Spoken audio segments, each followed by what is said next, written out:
Hola, te saluda Eli. Hablaremos de lo que son nuevamente reacciones químicas, pero ahora tenemos una circunstancia en la cual debes de realizar un análisis.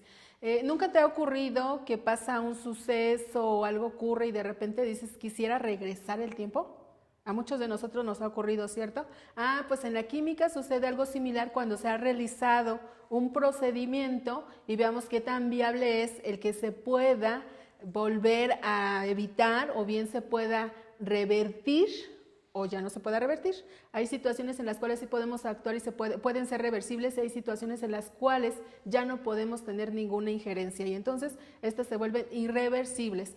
Pues lo mismo ocurre con las reacciones químicas. El tema del día de hoy se refiere a esto y es cómo identificar las reacciones reversibles y las irreversibles. El propósito de ello es que consideres que a través de procesos químicos se pueden realizar bajo ciertos parámetros lo que sería reintegrar a los reactantes de una reacción, volverlos a separar o bien integrar, ¿sale? Entonces, este proceso indica que tú puedas identificar estas dos situaciones, reacciones químicas en las cuales se puede volver a realizar el origen de los reactantes o reacciones en las cuales ya no es posible este asunto, ¿sí? Vamos a dar inicio. Pues bien, ¿a qué se refiere que las reacciones son reversibles? Como su nombre lo dice, en este caso vamos a iniciar por las irreversibles, que esta situación es cuando uno de los reactivos participa o alguno de ellos va a tener cierto grado de lo que es concentración. ¿Qué va a ocurrir con ello? Pues como tienen cierto grado de concentración, se van a prolongar o la reacción va a durar hasta que ese reactivo se agote, ¿cierto? Entonces, ¿qué va a ocurrir? Pues tenemos ese asunto, que tenemos un reactivo que va a perecer tras la reacción y por esa razón ya no podremos revertirla, ¿sí? Por ejemplo, un ejemplo muy claro, una reacción de combustión. ¿Qué pasa con este tipo de reacciones? Depende mucho de la cantidad de oxígeno. Recordemos que para lograr el triángulo de fuego requerimos la presencia de oxígeno. A medida que éste participe, la reacción podrá ser consumida, pero si no es el oxígeno suficiente, no va a suceder este proceso. Por ejemplo, seguramente tú conoces lo que es la fogata o una quema de lo que es carbón, ¿cierto? Si esta se realiza en un lugar cerrado, muy habitual, por ejemplo, en zonas rurales en donde a veces hay poco poder adquisitivo, se llevan a cabo lo que es calentamiento por medio de este tipo de quemas en los hogares. Entonces, ¿qué ocurre? Si no está totalmente ventilado, podemos obtener un gas que es mortal. Habitualmente cuando se oxigena bien una reacción de combustión, volvemos a reiterar, los productos son los siguientes. Cuando tenemos una reacción de combustión, vamos a explicar que en este aspecto que tendríamos que analizar. En las reacciones de combustión, vamos a hacer este análisis, se presenta dióxido de carbono y agua. Sin embargo, si no existe el oxígeno suficiente, si este es insuficiente, ¿qué va a suceder? Pues lo que se va a presentar es una desoxigenación, entonces la reacción va a limitarse y en lugar de tener dióxido de carbono vamos a tener este monóxido de carbono. Recordemos que el monóxido de carbono es un gas incoloro, inoloro, ¿y qué va a suceder con ello? Pues como es un gas del cual no te vas a percibir que está invadiendo tus vías aéreas respiratorias, se puede acumular en tu interior y esto te puede ocasionar la muerte porque lo único que vas a sentir es una fatiga y esto pretende que van a llenar tus pulmones y obviamente ya no vas a tener oxigenación. Entonces, a esto se refiere la reacción irreversible, aquella en la cual ya no se pueden regresar los reactantes o se puede reintegrar lo que es la reacción química por la situación de que se agota alguno de los reactantes o reactivos. Como ya se agotó, la reacción química hasta ahí llegó, ¿cierto? Sin embargo, más adelante vamos a ver que hay otros en donde sí se puede realizar este proceso. Entonces, en términos ya de lo que sería la estructura química, me dice que vamos a tener un coeficiente estequiométrico A, lo vamos a colocar aquí, por un elemento, por una sustancia pura, a lo mejor tenemos 2 átomos de carbono y les vamos a agregar otro coeficiente estequiométrico acompañado de su compuesto y de esta forma podemos observar lo siguiente, los productos de esta reacción ya es una sustancia totalmente distinta en donde perdieron su identidad los reactivos y por tanto ya no se puede regresar como para poder tener nuevamente a lo que sería el elemento A y el elemento B. ¿Sale? Entonces, en este tipo de reacciones nada más se consume el reactante o los reactantes y hasta ahí llegó. Vamos a realizar un ejemplo de ello para que podamos tener la idea más clara de este asunto. Muy bien, aquí tenemos una reacción. Me dice que voy a tener sodio sólido porque es metálico. Sodio metálico le voy a agregar agua y los productos de esta reacción, ¿cuáles van a ser? Hidróxido de sodio e hidrógeno gaseoso. Vamos a estructurarla. Me dice que tenemos la presencia de sodio. Recordemos que hay elementos que es fundamental que por lo menos los visualices o te aprendas sus símbolos.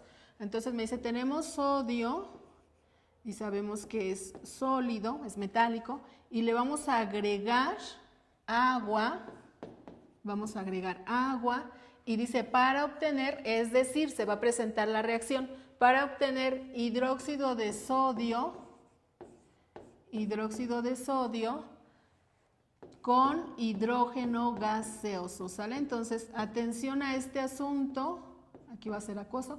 ¿Qué va a suceder? Si nosotros observamos, vamos a decir que ya le dimos forma a nuestro problema o a la situación química, ya la transformamos en una ecuación. Ahora vamos a realizar lo que es la ley de la conservación de la masa. Primero vamos a verificar que esté balanceada para que esto pueda ser viable. Entonces me dice que en esta reacción participa o tenemos presencia de, vamos a colocarlo de este lado, sodio, tenemos también hidrógeno y oxígeno. Vuelvo a insistir, si dejas al final el oxígeno va a ser un poco más fácil de manipular estos números. Sus coeficientes estequiométricos van a ser directos. Muy bien, me dice que en los sodios tengo 1 y 1, correcto. En los hidrógenos aquí tengo 2, pero aquí tengo 3. Cuidado con ello, no está balanceada. Y en los oxígenos solamente tengo 1. ¿Qué va a suceder? Vamos a realizar de tal forma que podamos convertir este número en par. Si lo tenemos en par es muy fácil de manejar. Ahora me dice que tengo 2 átomos de sodio, por lo tanto aquí aumenta un coeficiente estequiométrico. Ahora también tengo 2 en los reactivos y 2 en los productos.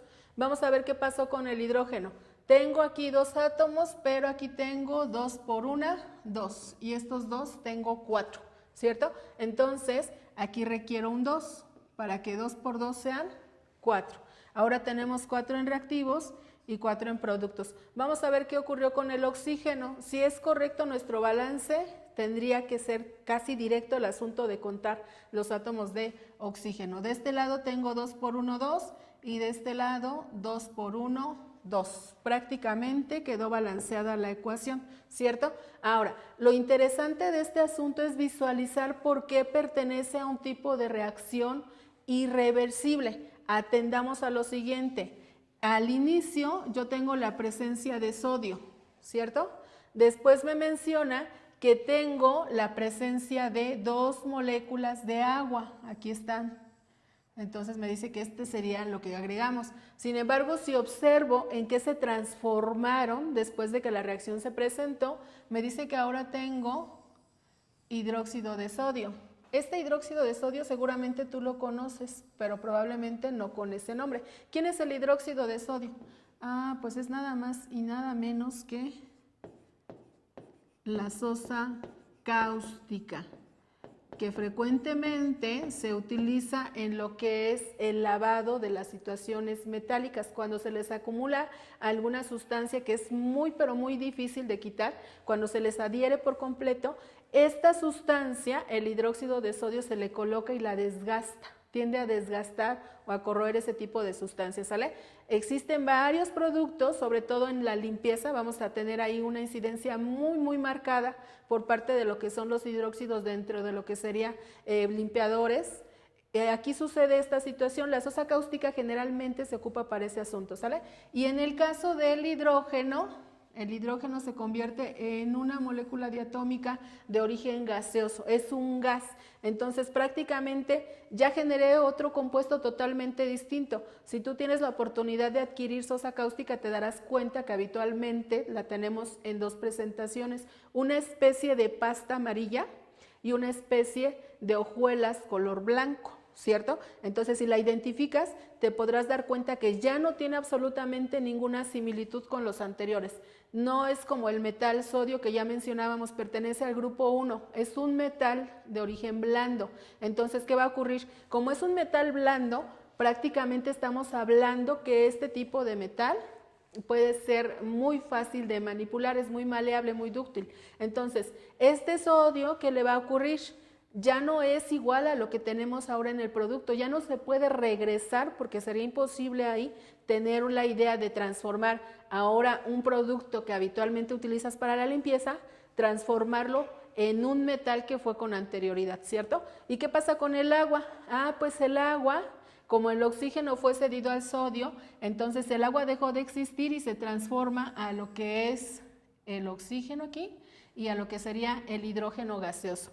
Entonces, prácticamente te estamos haciendo aquí como la referencia, estamos remarcando aquella situación en la cual se presenta un agotamiento del reactivo tras realizar la reacción química, me está haciendo el indicativo de que es una sustancia, o en este caso una reacción de tipo irreversible, ya no la puedo regresar. Lo que se ha logrado después de la reacción ya no tiene absolutamente nada que ver con lo que sería la reacción química. Espero haya sido de tu utilidad este asunto de las reacciones reversibles. Regreso contigo después para hablar sobre las reacciones irreversibles. Nos vemos hasta la próxima.